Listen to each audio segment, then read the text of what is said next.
Hello पिला माने आज आउ एक नुआ भिडियो रे माई संस्कृत ओडिया एजुकेशन चैनल को तुमको स्वागत।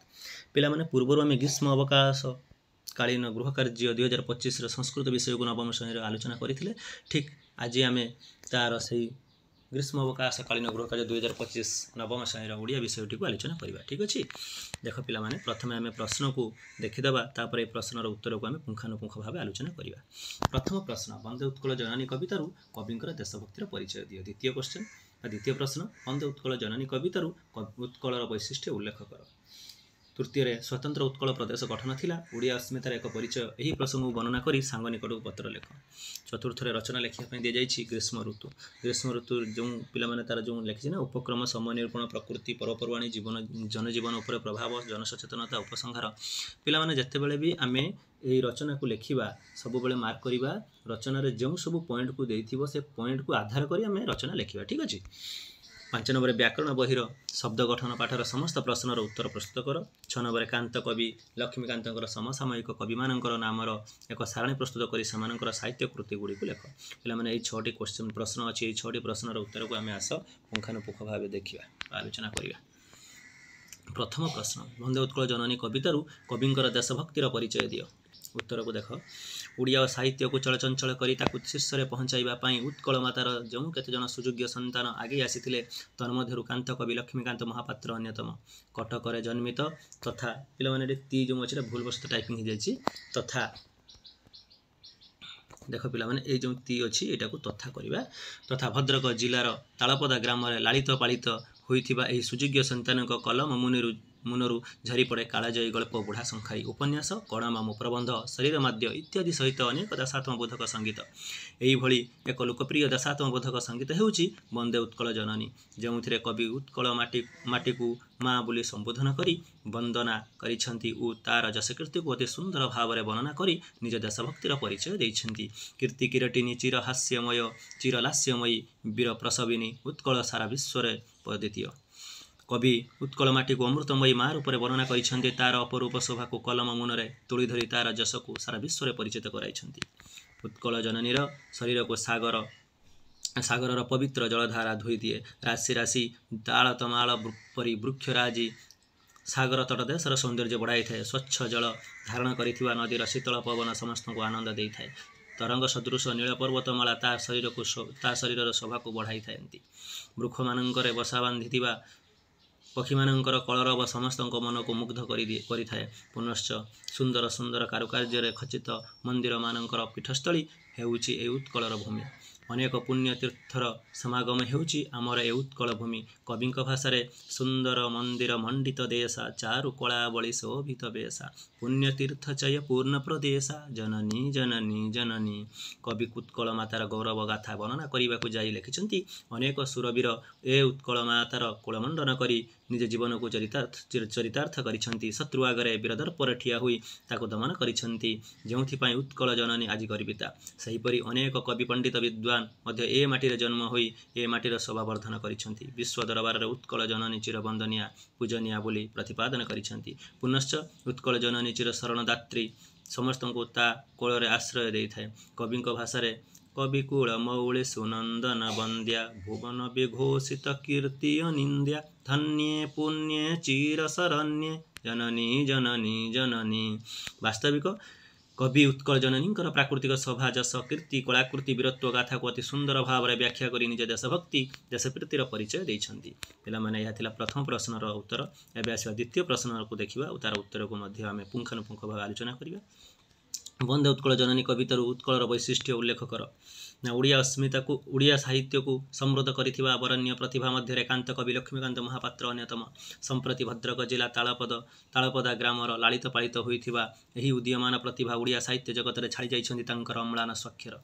तांकर रचित गल्प बुढ़ा संखारी उपन्यास कणा मामू लालिका चटक चंद्रहास चंपू एवं मध्य जनमानस उद्भासित अनेक देशात्मबोधक कविता आध्यात्मिक भावपूर्ण कविता रचना करी से सुनाम अर्जन करिछंती। तांकर रचित वंदे उत्कल जननी कविता ओडिशार पूरा पल्ली रे गुंजरण सृष्टि करि पारिछि जोंथिपाई ओडिशा सरकार 2020 मसीहा जून 7 तारिख में यह राज्य संगीतर मान्यता प्रदान करिछंती।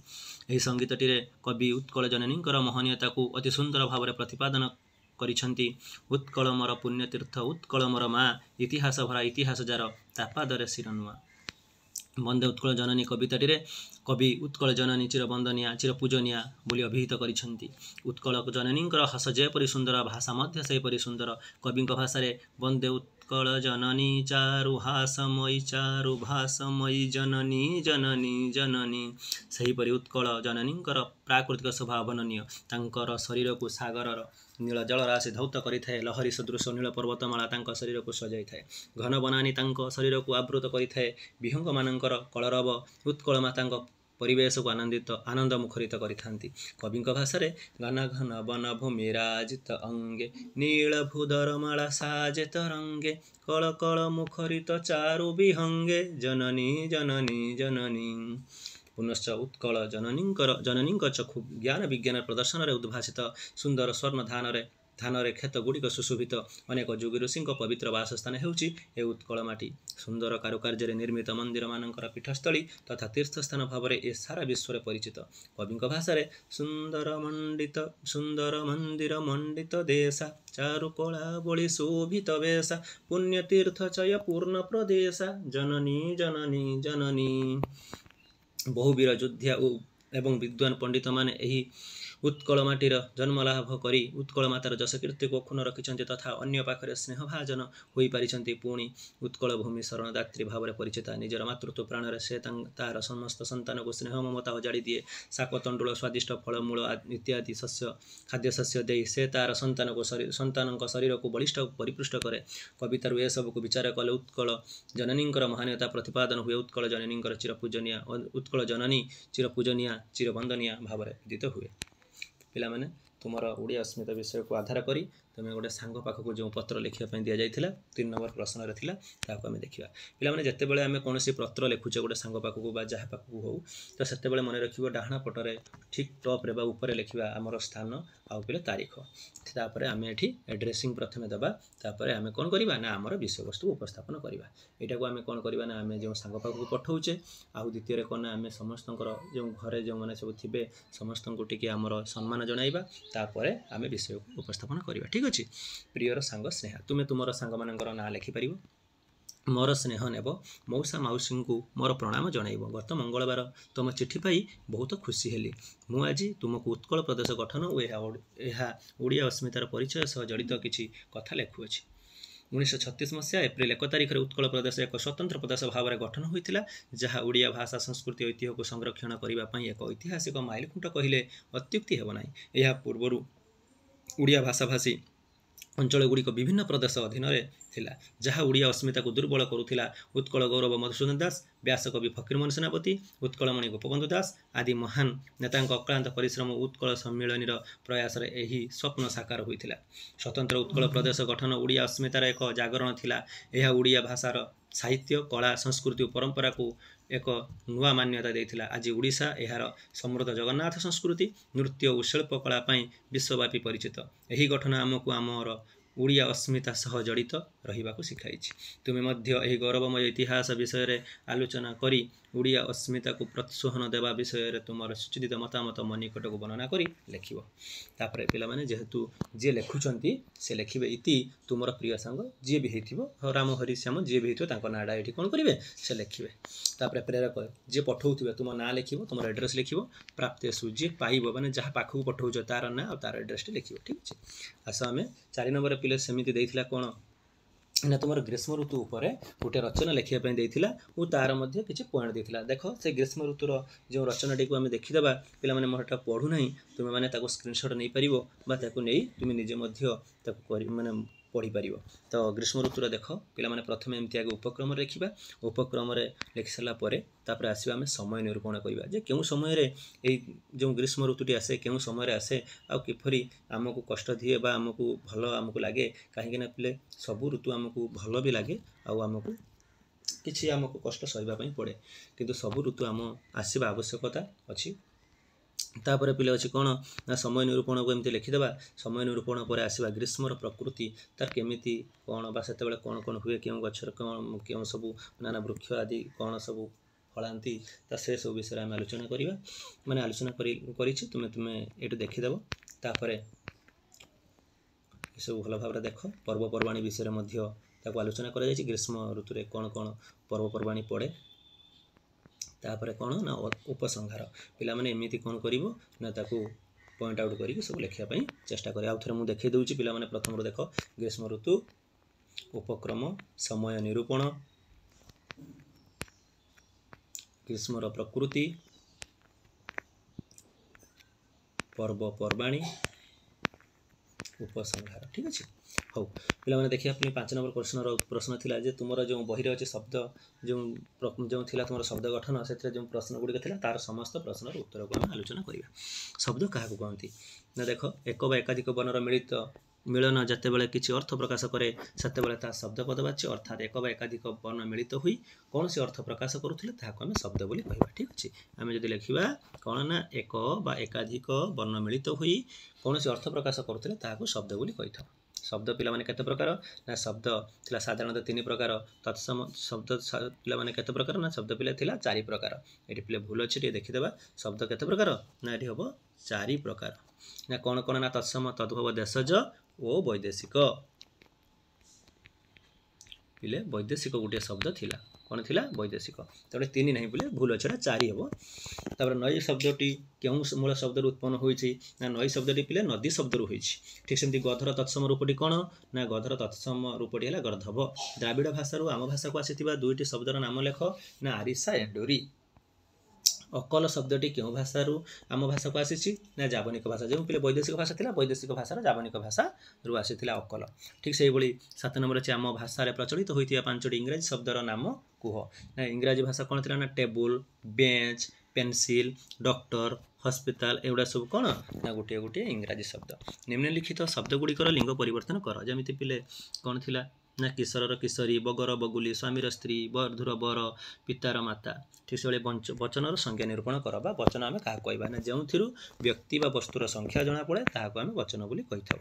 ପୁତ ଆଉ ପୁତ ମଧ୍ୟରେ ଅର୍ଥଗତ ପାର୍ଥକ୍ୟ ଦେଖିବା। ନା ପୁତ ହେଲା ପିଲେ ପରହର୍ଷ ଉତ୍ତ, ଆଉ ଗୋଟେ ହେଲା କ'ଣ ପରଦୀର୍ଘ ଉତ୍ତ। ନା ଯେଉଁ ପରହର୍ଷ ଉତ୍ତ ପୁତର ଅର୍ଥ ହେଲା ପୁତ୍ର, ଆଉ ପରଦୀର୍ଘ ଉତ୍ତ ପୁତ ହେଲା ପବିତ୍ର। ଠିକ୍ ସେଭଳି କୃପଣର ବିପରୀତ ଶବ୍ଦ ହେଲା ବଦାନ୍ୟ ବା ଦାନୀ। କୃପଣ, ଦାନୀ। ନିଜନ୍ତ ଓ ଜଙ୍ଗନ୍ତ ମଧ୍ୟରେ କ'ଣ ପ୍ରଭେଦ ଅଛି ଲେଖ। ନା ନିଜନ୍ତ ନା ମୂଳ ଧାତୁ ସହିତ ଣିଜ ପ୍ରତ୍ୟୟ ଯୋଗ କରାଯାଇ ଗଢ଼ା ଯାଉଥିବା ଧାତୁକୁ ନିଜନ୍ତ ବୋଲି କୁହାଯାଏ। ଯଥା ମୂଳ ଧାତୁ ପ୍ଲସ୍ ମିନିଜ କେମିତି ହେବ ନା ମୂଳ ଧାତୁ ଧର ହେଲା ସ୍ଥା, ଣିଜ ପ୍ରତ୍ୟୟ ଲାଗିଲା ହେଇଗଲା ସ୍ଥାପି, ପଠୁ ପାଠି। ସେଭଳିଆ ଜଙ୍ଗନ୍ତରେ କ'ଣ ହୁଏ ନା ଆତିଶଯ୍ୟ ଅର୍ଥକୁ ଯଦି ବୁଝାଉଥିବ ତା ମୂଳ ଧାତୁରେ ଜଙ୍ଗ ପ୍ରତ୍ୟୟ ଲାଗି ଯୋଗ କରାଯାଏ। ଯେଉଁ ଧାତୁଟି ଉତ୍ପନ୍ନ ହୁଏ ତାହାକୁ ଆମେ ଜଙ୍ଗନ୍ତ ବୋଲି କହିବା। ଯେମିତି ମୂଳ ଧାତୁ ହେଲା ଯେମିତି ଜ୍ୱଳ, ଏଠି କ'ଣ ଅଛି ନା ମୂଳ ଧାତୁ ଧରା ଦେଲା ଏଠି ହେଉଛି ମୂଳ ଧାତୁ ପ୍ଲସ୍ ଜଙ୍ଗ ମିଶିଲେ ହେଉଛି ଜଙ୍ଗନ୍ତ। ଏଠି ମୂଳ ଧାତୁ ଜଳ, ଜଙ୍ଗ ମିଶିଲା ଜାଜଲ୍ୟ, ଦୀପ, ଜଙ୍ଗ ମିଶିଲା ଦୀପ୍ୟ। ଠିକ୍ ସେଇଭଳି କ'ଣ ଅଛି ନା 13 ନମ୍ବର ଅଛି ନିମ୍ନଲିଖିତ ବିଶେଷ୍ୟ ପଦ ଗୁଡ଼ିକ ବିଶେଷଣ ପଦରେ ପରିଣତ କରିବା ପାଇଁ କୁହାଯାଇଛି। ଯେମିତି ସ୍ଥାପନ, ସ୍ଥାପିତ। ସେଇଭଳି ଆଉ କ'ଣ ଅଛି ନା ପାଳନ, ପାଳିତ, ପାଠନ, ପାଠିତ, ଜ୍ଞାପନ, ଜ୍ଞାପିତ, ଚାଳନ, ଚାଳିତ। ସେହିଭଳି 14 ନମ୍ବରକୁ ଆସିବା ଯେ ପ୍ରତ୍ୟେକ ଧାଡ଼ିରେ ଥିବା ଭିନ୍ନ ଧର୍ମୀ ଶବ୍ଦ ଗୁଡ଼ିକୁ ବାଛି ଲେଖ। ନା ଯେମିତି ଧନ, ରତ୍ନ, ଭଲ ମନ୍ଦ, କିଣା ବିକା, ସୁଖ ଦୁଃଖ। ତ ଏଠି ପିଲାମାନେ କେଉଁଟା ଅଲଗା ହେଇଛି ନା ଧନ, ରତ୍ନ। କାହିଁକି ନା ଭଲ ମନ୍ଦ, କିଣା ବିକା, ସୁଖ ଦୁଃଖ ପିଲା ଏସବୁ ବିପରୀତାବୋଧକ ଶବ୍ଦ, କିନ୍ତୁ ଧନ ଆଉ ରତ୍ନ ସମାନ ଅର୍ଥକ ଯୁଗ୍ମ ଶବ୍ଦ। ସେଭଳିଆ ପେଟ ପାଟଣା, ବନ୍ଧୁବାନ୍ଧବ, ବାସନ କୁସନ, ଲୁଗାପଟା। ନା ପିଲାମାନେ ପେଟ ପାଟଣା ଗୋଟିଏର ଅର୍ଥ ଅଛି, ଗୋଟିଏର ଅର୍ଥ ନାହିଁ। ବାସନ କୁସନ, ଲୁଗାପଟା, କିନ୍ତୁ ବନ୍ଧୁ ଆଉ ବାନ୍ଧବ, ବନ୍ଧୁ ଯାହା ବାନ୍ଧବ ସେୟା, ତେଣୁ ଏଠି ବନ୍ଧୁବାନ୍ଧବ। ସେଇଭଳିଆ ପିପାସା, ଜିଜ୍ଞାସା, ତାମାସା, ପିପଠିସା।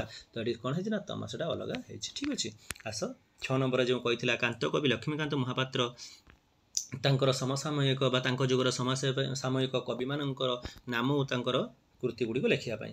ତ ଦେଖ ପ୍ରଥମେ ଲେଖିଛେ କ'ଣ ନା ଗୋପବନ୍ଧୁ ଦାସ। ସେ କ'ଣ ଲେଖିଗଲେ ନା ଗୋପବନ୍ଧୁ ଦାସ ଲେଖିଛନ୍ତି ଗୋ ମାହାତ୍ମ୍ୟ, ବ୍ରହ୍ମତତ୍ତ୍ୱ, ବଳୀର ଆତ୍ମକଥା, ଧର୍ମପଦ। ନୀଳକଣ୍ଠ ଦାସ କୋଣାର୍କ, ମାୟାଦେବୀ, ଖାରବେଳ, ପ୍ରଣୟନୀ। ଆହୁରି ବି ମଧ୍ୟ ଏମାନଙ୍କର ଅନେକ କାବ୍ୟକୃତି ଅଛି। ଗଦାବରୀଶ ମିଶ୍ର ନା ଆଲେଖିକା ମୁକୁନ୍ଦ ଦେବ ପୁରୁଷୋତ୍ତମ। ସେହିଭଳି ଗଦାବରୀଶ ମହାପାତ୍ର ନା ପ୍ରଭାତ କୁସୁମ, ଉଠ କଙ୍କାଣ, କଣ୍ଟା ଓ ଫୁଲ। ସେହିଭଳି କୁନ୍ତଳା କୁମାରୀ ସାବତ, ଅଞ୍ଜଳି, ଅର୍ଚ୍ଚନା, ଭ୍ରାନ୍ତି, ଉଚ୍ଛ୍ୱାସ, ପରଶମଣି, ମାୟାଧର ମାନସିଂ, ଧୂପ, ପୂଜାରାଣୀ, ଜେମା, ସାଧବ ଝିଅ, ହେମ ଶିଷ୍ୟ। ପିଲା ଏଇଭଳି 6 ଜଣଙ୍କର ମୁଁ ନାମ ଲେଖିଛି ଓ ତାଙ୍କର କୃତି ମଧ୍ୟ ଲେଖିଛି। ଆହୁରି ମଧ୍ୟ ତାଙ୍କର ତୁମେ ଯଦି ପାରିବ ଆହୁରି ମଧ୍ୟ କୃତି ଗୁଡ଼ିକ ତୁମେ ଲେଖିପାରିବ। Thank you. ତୁମେମାନେ ଏତେ ସମୟ ଦେଇ ଏ ଭିଡ଼ିଓଟିକୁ ଦେଖିଥିବାରୁ ସମସ୍ତଙ୍କୁ ଧନ୍ୟବାଦ। ପିଲାମାନେ ସମସ୍ତେ ଲାଇକ୍ ଆଉ ସେୟାର, ସବସ୍କ୍ରାଇବ୍ କରି बेल आइकन टी दबाइले मु जहाँ भी तुमको नेक्स्ट वीडियो आनिबि आ तुम पाखे जाए पहुँच आउटा तुम उपदेयता हम पे आम एमती नवम और दशम श्रेणी षष्ठ रु षष्ठ सप्तम अष्टम आम चेष्टा करवा केमी ओडिया और संस्कृत समस्त विषय को पुंखानुपुंख आलोचना करवा ठीक अच्छे। हाँ पे धन्यवाद। आज दिन तुम मानी शुभमय मंगलमय हो।